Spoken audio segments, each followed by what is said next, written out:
زيكم مونجارو ولا لوبوفي؟ بصوا، الاتنين هايلين جدا بس كل واحد بيشتغل على حاجة معينة.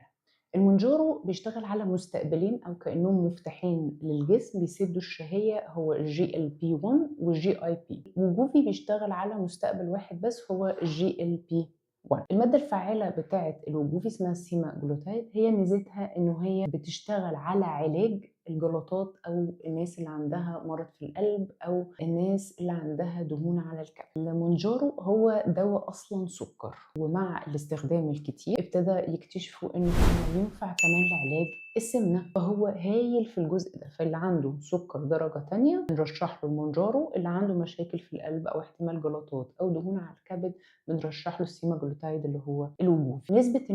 نسبه نزول المونجارو اعلى شويه من الوجوفي. ليه؟ لان ده بيشتغل على مستقبلين، ده بيشتغل على مستقبل واحد بس. في ناس ما بتستحملش النزول السريع، معدتها بتتعبها، الاعراض الجانبيه بتبقى اعلى شويه لان هو بيشتغل على مستقبلين فبيزود النزول بسرعه قوي، فالاعراض الجانبيه بتاعته اعلى شويه من الوجوفي.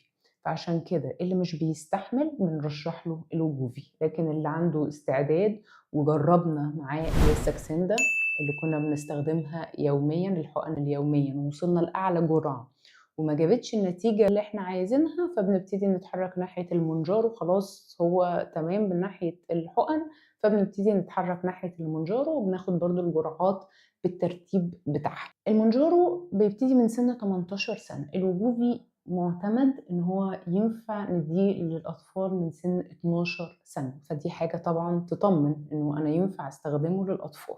طبعا سمنة الأطفال بقت منتشرة، بقى في أطفال كتير حصل لهم مشاكل نتيجة السمنة المفرطة اللي عندهم، فممكن أرشح لهم الوجوفي لأن هو آمن بالنسبة لهم.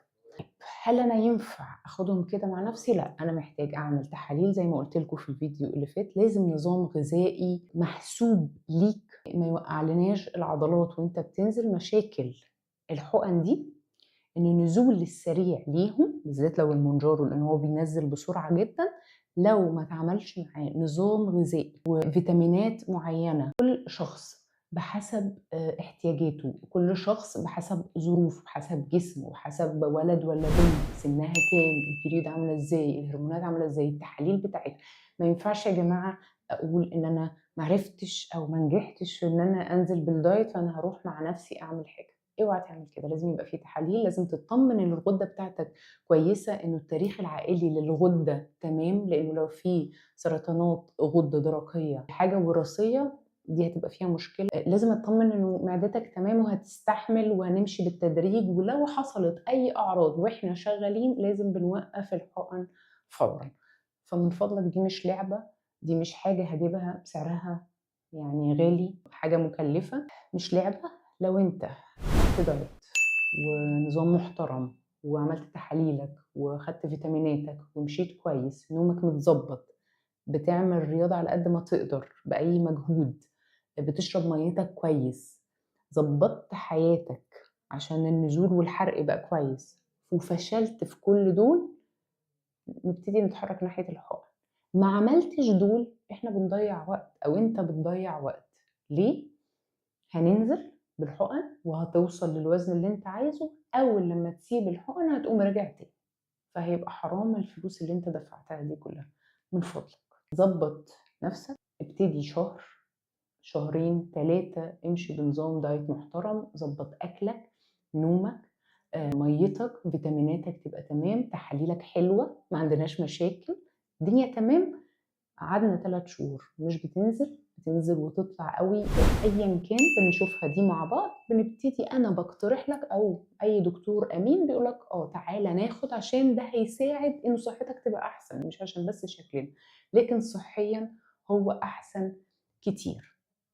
ليه؟ لانه السمنه مرض، هي مشكله، مرض مزمن على فكره. لانه لو تلاحظ ان كل اللي وزنهم زايد بيخسوا يقوموا راجعين تاني، لو مفيش healthy life محترم، انت ماشي بطريقه كويسه صحيه. خلاص، ده كانت مقارنه سريعه بين الاتنين حلوين، بس ده ينفع لشخص ده ينفع لشخص تاني. فمش اي حاجه نسمع عنها نقوم رايحين لها، لازم تشوف انت ايه اللي مناسب ليك، إيه اللي ينفع لصحتك، ونبتدي نتحرك ليه. ميرسي ليكم خالص. لو عندك أي سؤال ابعت لي. من فضلكم السؤال ما يكونش يعني خاص جدًا بيك أنت بالذات، يعني ممكن سؤال عام تسألني فيه وأنا هاجاوبك، لكن حاجة خاصة بيك أنت أنا محتاجة أعرف عنك تفاصيل كتير عشان أعرف أجاوبك بأمانة، أوكي؟